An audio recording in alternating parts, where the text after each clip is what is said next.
Here with the preview of the hopeful Olympians is Julie Dobbs. In times, it's been some of the best games I've ever played in. Oh, that'd be a dream come true, you know, like it's especially Olympics being in Canada and Vancouver, and that'd be something very special to be chosen. Playing the Olympics is one of the biggest, obviously the biggest international stage, so it'd be a huge honor, but only a select few get that opportunity.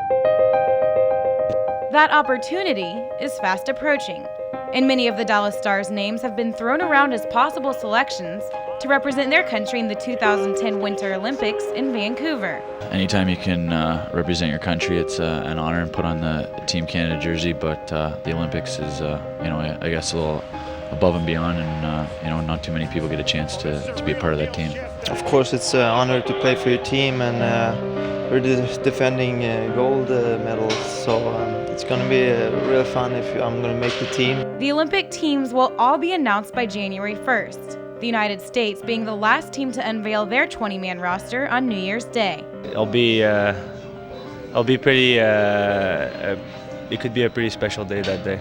It's an exciting time for the players as well because they're not above it. They all, as much as they're playing it cool, they all want to be there and they all want to put their best foot forward because they know this is the time when the decisions are made over this next month. You hear stuff because it comes to you. I think with a good start, you kind of, the whispers start happening, and when you're playing well, but you can't worry about it. It's all someone's opinion, and like I said, there's so many great players in Canada. It's not a bad thing if you don't make it because it's a hard team to make.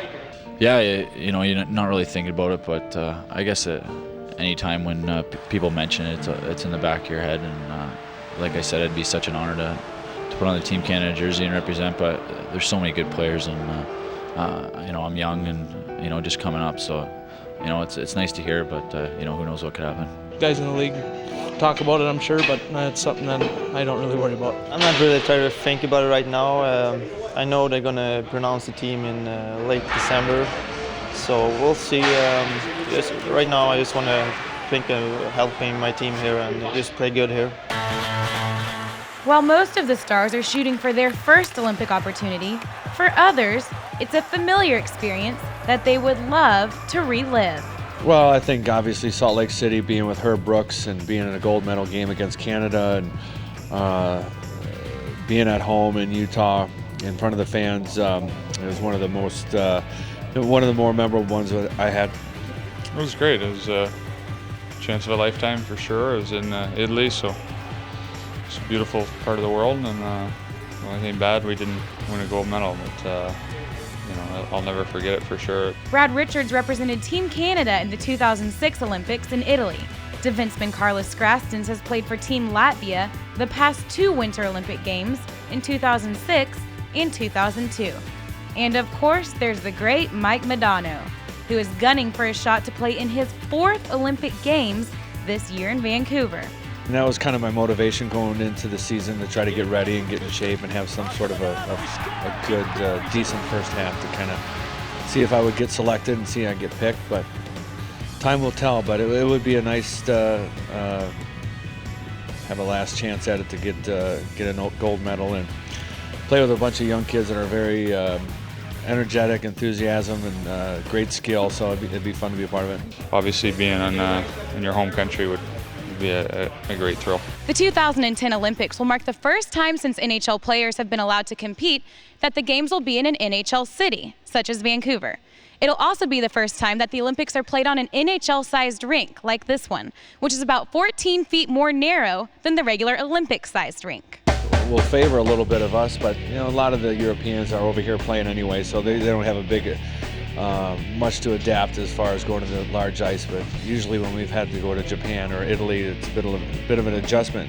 Coach Mark Crawford also has Olympic experience on his coaching resume, as he was chosen as the coach of the Canadian Olympic team in 1996.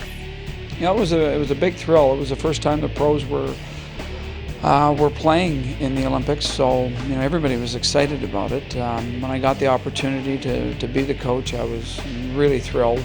Some of the experiences that we had, I'll never forget. So amidst the Dallas Stars' run for the Lord Stanley's Cup, some lucky ones may get a shot to compete for a gold medal in between. But which coveted award would they rather have? That's a tough one. I want to win both. Obviously, it is a tough choice. The best would be to win both. Yeah, I'd like to do both again. That'd be great. Olympic gold medals, I think a bonus. But a Stanley Cup with your organization and your team and your teammates would be pretty special. A Stanley Cup's definitely number one. That's my main goal. They say the goaltender has to be the best player on the ice every night. Just preferably not the same one every night. I know for sure that just in general, the whole beginning of last year wasn't very good for me. Last season, Turco struggled early, allowing 29 goals in his first 8 games, and he never really got back on track. When backup goalie Tobias Steffen struggled too, Turco had to try and dig himself out of a huge hole with very little time for practice. We were struggling as a team and just led to trying to do more than even sometimes you're capable of. And for me, there's a certain comfort zone that I like to be in. Definitely, we're not going to play him in 75 games, and that was unfortunate last year. You know, when you don't have trust in your backup, it's a problem. It's no secret that Marty Turco was overworked last season, starting a career-high 74 games in goal. So, management made it a goal to fix that problem in the offseason, and among other things, brought in a new backup goaltender in Alex Auld, whose veteran presence has proven to be both a comfort and a challenge for Turco. You know, if anything, if I got hurt or I wasn't playing well, Alex can more than carry the load here, and that's a reassuring thing, and it gave me time off to stay sharp and stay on top of my game. Alex Auld may be new to Dallas, but he's no stranger to the Stars management and head coach Mark Crawford. He was the head coach in Vancouver when I was in the organization and played in Vancouver. I was 5 years with that organization, so obviously, we got to know each other there. And then I played with Joe Nieuwendyk as a teammate in Florida too, so he knew me a bit. Obviously, when people know you, not just as a player but off the ice as well, and know what you're about and your character and all those things, it helps. Auld took quite the journey to get here, as he played for 5 different teams in the league before landing in Dallas. It seemed long at times, and I've been kind of all over the place and played on a lot of teams, but I always look at the positives and everything, and I've gained a lot of experience and played with a lot of really good players and great leaders and different coaches and different systems. So far, Auld and Turco have proven to be a dynamite duo for the Stars, and although they play the same position, they play it quite differently.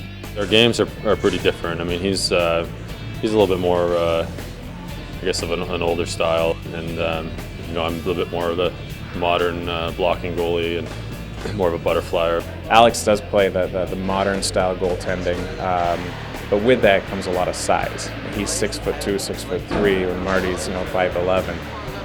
So Marty's not able to play the game the same way that Alex does. Doesn't mean that one's better than the other. It's just kind of they've built their game based on their physical traits. Already, a friendly rivalry has developed between the two goaltenders. I think everyone wants to play a lot, and I still have a goal of being a starting goalie in this league, but at the same time I understand my role right now, and our situation right now is it works well for the team, and Marty's a great teammate and a great partner, and I feel if I can play well and push him, and we can compete and battle with a friendly rivalry within the team, I think that helps everybody. And any time you have that healthy competition like these two have, I mean, it's just a great thing to have, especially when they're both mature enough to be able to, they support each other, they only want the best for each other, but they push each other hard. Alex and I look at each other once in a while and we're like, did they play bad or did we play good? The presence of Auld has been a great thing for Marty Turco, who says he finally feels like himself again.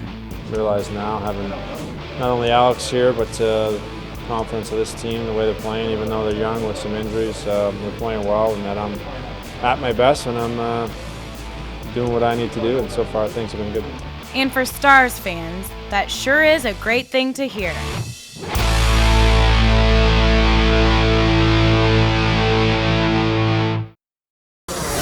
fun. It was awesome. I was excited. The Dallas Stars appreciate what it means to give back. Yeah, I didn't even know they were coming, so it was a really big surprise when I found out this morning, so it was really great.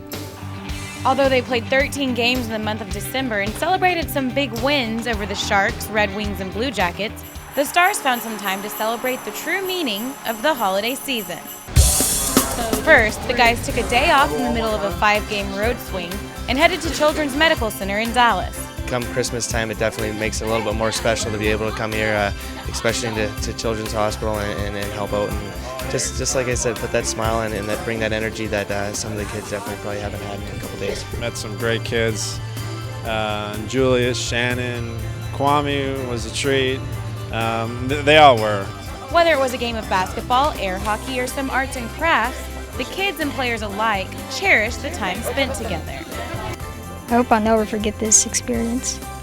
Anytime you get to come and see some children that obviously are in some situations, tough spots, anytime you can come and just kind of put a smile on their face and around the holidays and at any time, just to be able to hang out with them and hear some of their stories and do some of the things that they find fun is enjoyable for us. Although it may seem easy to get caught up in the lavish lifestyle that a professional athlete leads, on this day, the athletes were just another kid in the playroom. We live in a dream world, if you want, and certainly brings us down back to reality and to realize how blessed we are and the opportunity that we have to just go put smiles on faces. And today was a good day for everybody. Then came the week of Christmas, and the Dallas Stars' wives got in on the action. Once you board the plane and everyone is ready, you will be on a magical flight up to visit Mrs. Claus and myself at the North Pole. Taking part in their annual trip to the North Pole via the Jingle Jet. Scary on the jet because I thought we were actually going to take off and I started crying because I'm afraid of heights. But it's awesome because I got most of the presents I wanted. You know, I wasn't expecting something this nice. It doesn't happen. This is just like, it makes me feel like when you win a contest that never happens. So it's like, yeah, this time it really happened. On this special day, 5 lucky families loaded up on the Dallas Stars team plane and took off for the North Pole, where Santa Claus, reindeer, and of course tons of presents were waiting for them. I got my Nike shoes. They're so cute. Got those. And I got me some more school clothes, which is so awesome. I'm going to show them off on the next day of school. It's like you take videos with it and then you can watch the videos and it like flips open, so it's like a cell phone. Did you both get by? Yes. Well, it truly was a Christmas miracle out here at the North Pole for these 5 families who received everything from pillows to bicycles and even got to keep the Christmas tree. And it was all thanks to the Dallas Stars and their wives who spent hours shopping to make this Christmas perfect for these kids. It felt good to shop for people who actually need things and appreciate it. And it's the necessities that, I take for granted. So, we just made it happen. You do that. You have to do that. So, no, it was nice.